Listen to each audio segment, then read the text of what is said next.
Well, we just had Senator Mike Rounds on talking about this, the effort by Republican Senate leaders to try and round up support for the latest attempt to repeal Obamacare. They're working on a schedule now to vote on the Graham-Cassidy bill by September 30th, which is their last shot at a simple majority vote rather than needing 60 votes to try and beat a likely filibuster. But as we said, the Graham-Cassidy bill, well, it appears to be in jeopardy after Arizona Senator John McCain announced he would oppose it. So what can we expect? Ellison Barber has more from Washington. Last week, a spokesperson for Majority Leader Mitch McConnell told Fox News McConnell intended to consider the Graham-Cassidy bill on the floor this week. But that was before Senator John McCain said he wouldn't be supporting the Graham-Cassidy bill. Here's HHS Secretary Tom Price. The promise of the majority in Congress, in the House and the Senate, was to repeal and replace. The reason it's not dead is because it's not finished. The bill hasn't been completed.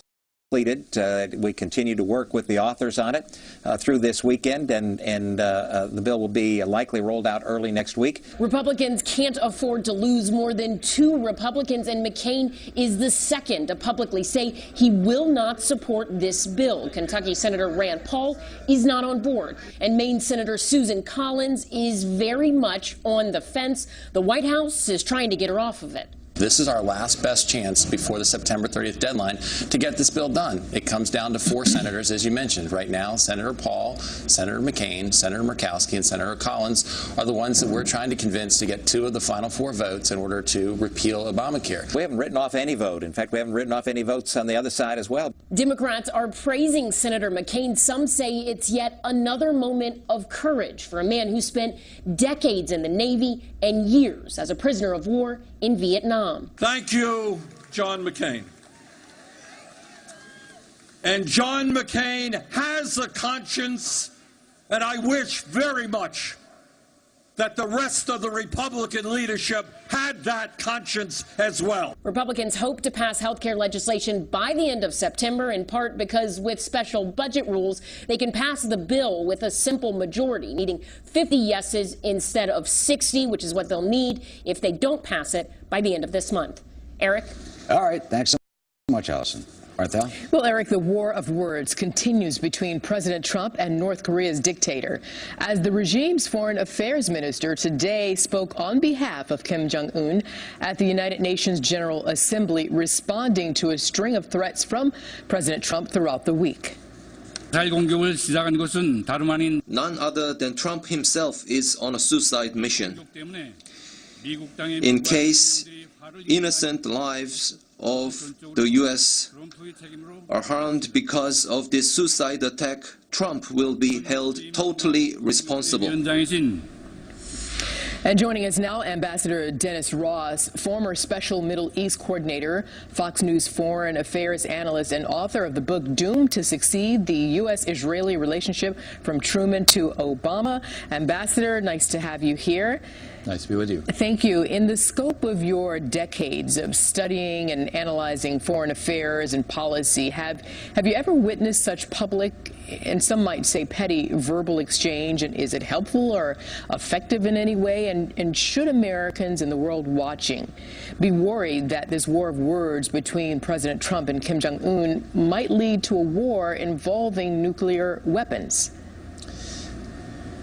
You know, I think in answer to your question, the only thing that is close to this was when Nikita Khrushchev took off his shoe and pounded on the table at the UN and said that we will bury you.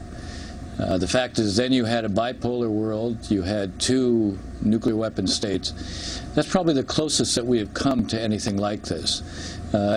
If we want to find a way out of it, it's actually in our interest to dial down the rhetoric. The fact of the matter is, the president has made his point.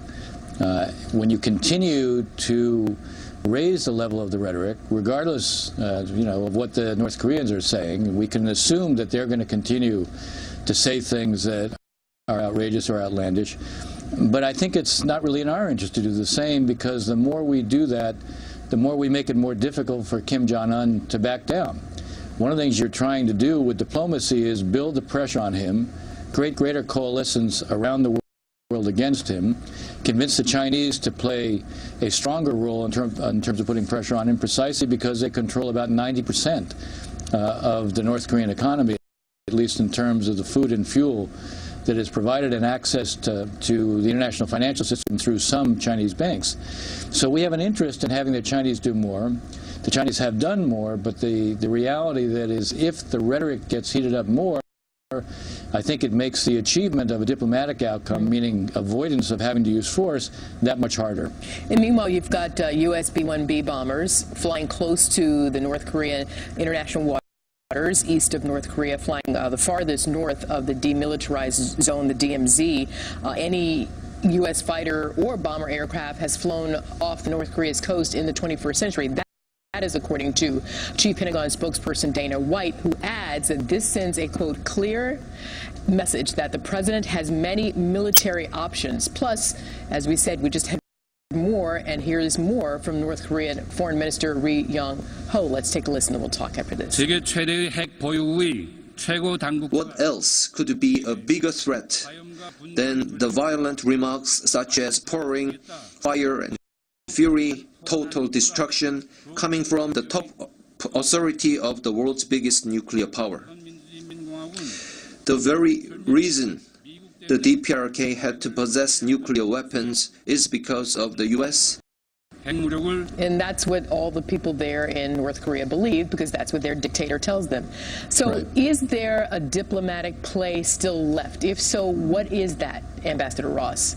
Well, I think there is, simply because the fact at this point is that you see the North Koreans moving ahead, but this issue isn't finalized. It's not settled. So I think the key thing for us at this point is to continue to try to ratchet up the pressure, but at the same time work with the Chinese on the following basis. The Chinese don't want the regime to collapse because they fear that if it collapses, they're going to have over 20 million refugees coming into China. They fear South Korea will then dominate the peninsula. They fear the U.S. will have troops up on their border. So they don't want the regime to collapse. We don't want the regime to have ICBMs that can be armed with nuclear warheads that can reach the United States. So at a minimum, I think what we want to do is talk to the Chinese and say, here's what you can't tolerate. Here's what we can't tolerate. We share an interest in North Korea over the long run not having nuclear weapons, but in the near term, let's focus on getting them to stop all nuclear weapons tests, getting them to stop all missile tests, getting commitments that none of the technology they've developed will be transferred to third countries like Iran. Here is an area where there is a strong commonality of interest between the United States and China, and where China can see that what we're trying to do now is put a pressure on China, to put a pressure on North Korea to take a step back without us at the same time putting all the pressure on them in a way that might collapse the regime. Right, because as you said, no one wants a collapsed North Korea. Excuse me. Meanwhile, you've got the new sanctions imposed by the White House on foreign banks and businesses conducting trade with North Korea.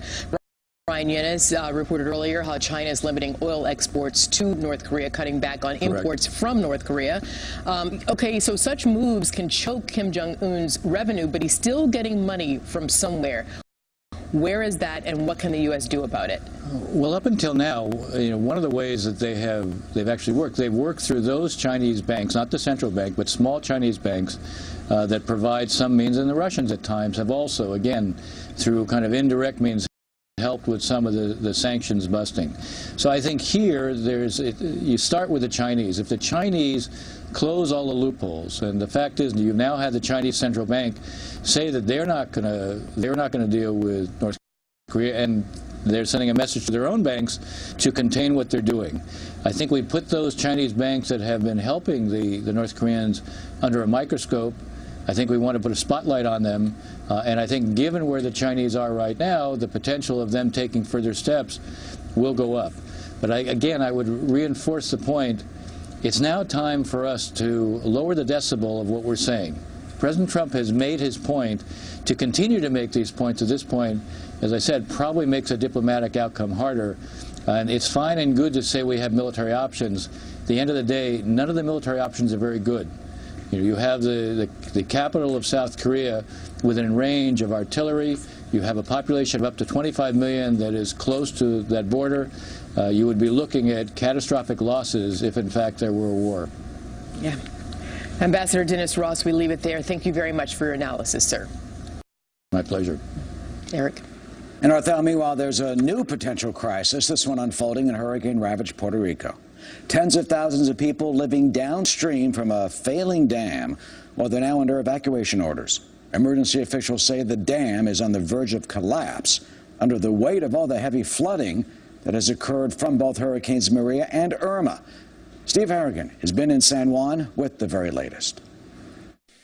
Here in the far northwest of Puerto Rico, a very bad situation could get much worse soon. There are real concerns that a major dam could break. There is already 15 to 20 feet of flooding. They have evacuated 70,000 people in fears that this could be a catastrophe. This part of Oaxaca is so flooded you just have to guess what is where. There's actually houses underneath these satellite dishes. The water is over the houses. Right now we're passing over 4 vehicles. To my left over here is the main street of this region. It is completely underwater. And up ahead is the police station. You can't see that either. It's just guesswork where things are. We're talking about 10 or 15 feet of floodwater. They've had to evacuate people here by school buses, and there is fear that more could be coming. They've already evacuated more than 70,000 people from 2 towns here, many by school bus, in a race to find higher ground. Eric, back to you. All right, Steve, thank you so much. Arthel? Well, Eric, an email exchange reportedly shows President Trump's former campaign manager, Paul Manafort, offered to provide private briefings to a wealthy Russian close to President Vladimir Putin. Could an indictment of Manafort be next? The latest on the Russia investigation coming up.